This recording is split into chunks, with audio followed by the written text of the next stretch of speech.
Welcome viewers, welcome to our Glory Globe TV. The Newlands pitch had a big role in the majority of the 23 wickets that fell on day one, the India vs South Africa second test. It's a difficult thing to do, but for a moment, leave aside what the batters must have thinking after the manic day one of India vs South Africa second test at Newlands in Cape Town. Think about the fans, everyone will have a story to tell. It was one of those where were you when days in Test cricket, where were you when South Africa were bowled out for 55, their lowest Test score since readmission in the international cricket in 1991.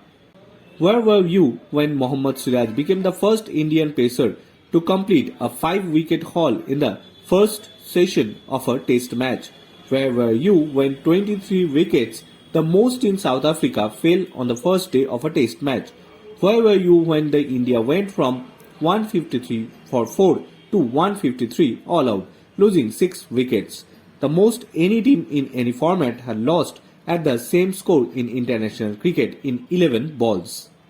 Ravi Shastri felt a dump would have been enough to miss the last 6 wickets of the last innings. Sachin Tendulkar was in disbelief seeing South Africa not only bat again on day one but also lose 3 wickets in the second innings in between his way back to home.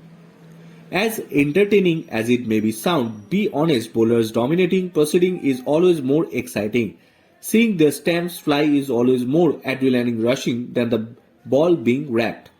The 23 wickets that fell on Wednesday in New Zealand gave rise to two unbelievable questions.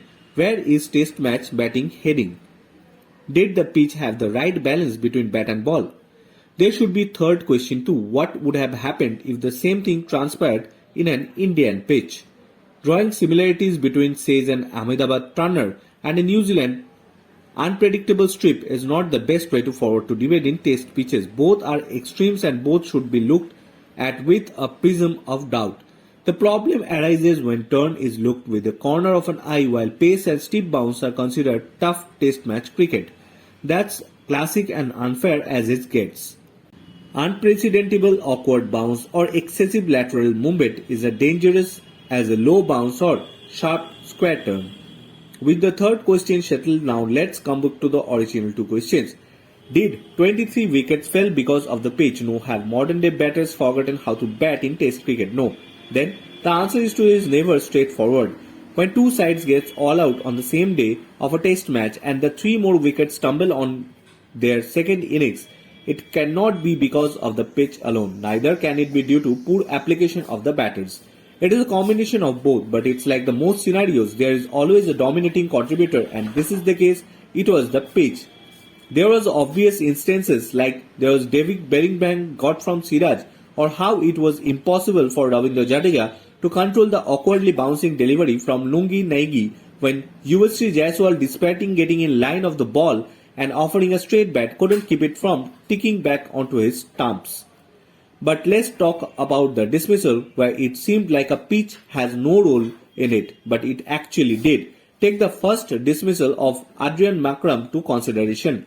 Siraj accessed the conditions pretty early. He knew with the unusually steep bounce on the offer, Markram would not be able to play the cover drive on the up. After pushing him on the back foot with a few away-going deliveries pitched on the good length, he bowled one driving lane, but because of the bounce, it was almost impossible for Markram to plant his front foot and drive. He was stuck on his crease and ball swung and take the outside edge. Remember how Dean Elgar got out in the first innings. He chopped one back onto his stumps. What a poor shot, isn't it? Not exactly.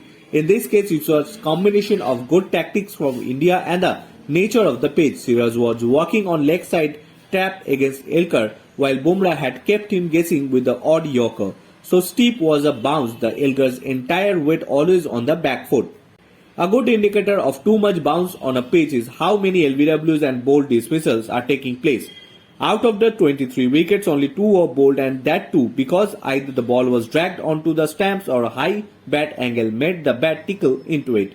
Getting an LBW seemed impossible. Teams were reluctant to go for DRS even when the batters were hit below the knee roll, not too far away from the crease.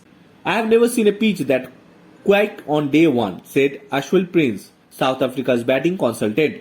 As a batsman, you don't mind pace in the wicket. The bounce is consistent, but the balance was little bit inconsistent. You expect to beat seam movement on day one, but seam movement with inconsistent bounce is a different situation. Sometimes it happens that great bowling lineup bowls out of team cheaply, but in both batting lineup can't be bad. There's something wrong. Bureau Report, Glory Globe TV.